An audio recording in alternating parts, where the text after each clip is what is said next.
about the bug and splat as he's flown into a windshield? How would you answer this? In order for a bug to fly through the air, a force has to push the bug forward. Identify this force. How does the bug produce it? Think back to how a swimmer moves through water. Well, what we're saying is that air pushes the bug forward. The bug then produces this force by pushing backwards on the air with its wings. So he's creating, just like water, he would create movement with the force of his wings. And the reaction force is that the air pushes forward on the bug's wing.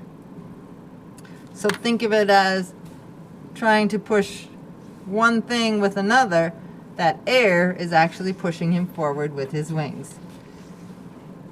Let's look at the bug was at rest on a tree when it saw the car and decided to fly forward toward it. If the bug was a mass of 0.05 kilograms and had an acceleration of 2 meters per second squared, that's acceleration, what's the net force on the bug? So if you remember your equation, you take your mass times your acceleration, and you will get 0.1 newtons.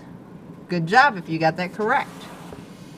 Vroom, the driver hates killing bugs. When she saw one coming toward the windshield, she braked suddenly and hoped it would get out of the way. Sadly, it did not.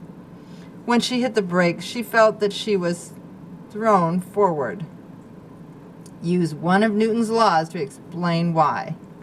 We will say Newton's first law says that objects in motion stay in motion.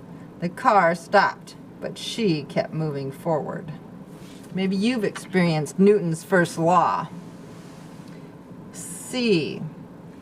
The unfortunate bug hits the windshield with a force of 1 Newton. If you call this the action force, what is the reaction force? Does the car hit the bug any harder than the bug hits the car? Use one of Newton's laws to explain why or why not. Well, the windshield hits the bug with a 1 Newton force. And no.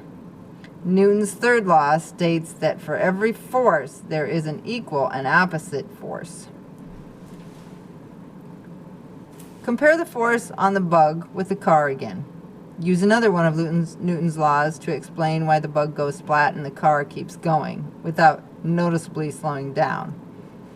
Well, Newton's second law states that the same force acts on both. But the bug has a much smaller mass, so it accelerates much more.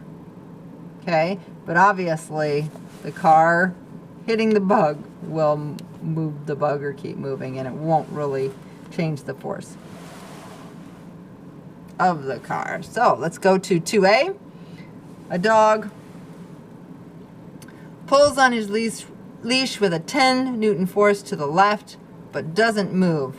Identify the reaction force. Well, if the leash pulls on the dog with a 10 Newton force to the right, so opposites, and then it won't go anywhere. Remember when we talked about the volleyball? Same concept. Use all 3 of Newton's laws and explain how objects react to forces. So here you're just saying and summarizing. Newton's first law states objects change their motion when force is applied. Newton's second law says that acceleration depends on the strength of the force and the mass. And Newton's third law says that whenever a force acts on an object, that object applies an equal and opposite force back. Feel free to add punctuation. And now I get it. Now I know that Newton's third law of motion states that for every force there is an equal and opposite reaction force. Good job.